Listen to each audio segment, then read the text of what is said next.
चुकीच्या नियोजनाचा फटका, प्रशासनाचा अजब कारभार आणि निसर्गाच्या कुशीत राहणाऱ्या बळीराजाची उद्ध्वस्त झालेली शेती। होय, महाड तालुक्यातील कुंभेशिवथरमध्ये चुकीच्या ठिकाणी बांधलेल्या बंधाऱ्यांमुळे आता शेतकऱ्यांचे अतोनात नुकसान होत आहे। लाखो रुपये खर्च करून बांधलेला हा बंधारा शेतकऱ्यांसाठी वरदान ठरण्याऐवजी शाप ठरतोय का, असा गंभीर प्रश्न आता निर्माण झाला आहे। महाड तालुक्यातील कुंभेशिवथर येथील हा बंधारा नेमका कोणाच्या फायद्यासाठी बांधला, हाच विचार करण्याची वेळ आली आहे। कारण या बंधाऱ्याची जागा चुकल्यामुळे नदीने आपले नैसर्गिक पात्रच बदलले आहे। पावसाळ्यात जेव्हा नदीला पूर येतो तेव्हा नदीचे पाणी गावात आणि थेट शेतकऱ्यांच्या पिकाऊ शेतीत घुसते। यामुळे दरवर्षी सुपीक जमीन खरडून निघत आहे आणि उभं पीक मातीमोल होत आहे। स्थानिक शेतकऱ्यांच्या मते या बंधाऱ्याचे काम अत्यंत निकृष्ट दर्जाचे झाले आहे। पहिलेच काही पावसांत या कामाची पोलखोल झाली आहे।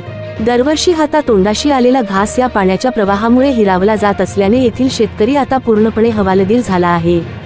वर्षानुवर्षे हीच परिस्थिती सोसून थकलेल्या शेतकऱ्यांची आता एकच मागणी आहे, हा चुकीच्या ठिकाणचा बंधारा तातडीने हटवा। शेतकऱ्यांनी अनेकदा मागण्या कुंभेशिवथर आज महापूर ह्या वर्षी झालेल्या पाण्यामध्ये माझ्या शेतीची बरीच नुकसान झाली। माझ्या शेतात असणाऱ्या गोट्यामध्ये पाणी शिरलं, एवढी पाण्याच्या पातळीने मर्यादा गाठली।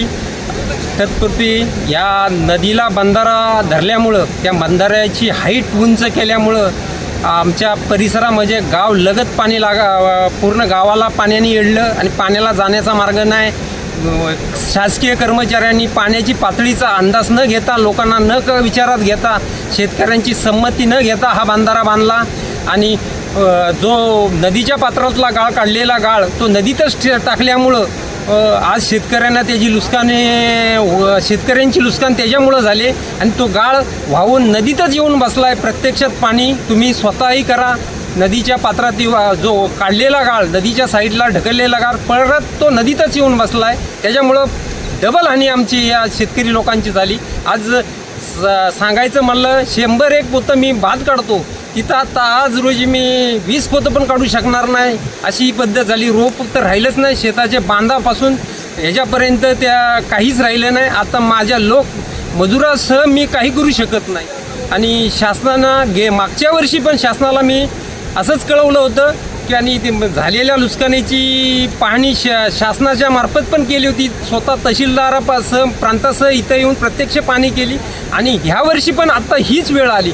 मी स्वतः पाठपुरावा करून माझ्या शेताला बांध न घालता परत मी माझ्या खर्चाने बांध घालून घेतला आणि शिगा लावून शिगा व जाळी तयार करून तो बांध तयार केला, पण पाण्याच्या पातळीच्या नेभावे तो बांध का टिकू शकला नाही। परत पाऊस कमी झाला आणि मी परत आणि बांध घालला। मी आता या बंधारा तोडल्याशिवाय, शासनाने हा बंधारा तोडल्याशिवाय आम्हाला शेतकऱ्यांना त्याच्यापासून 1 रुपयाचाही फायदा नाही आणि शेतीला त्या बंधाऱ्यापासून त्रास होणार आहे, एवढंच मी सांगतो। शासकीय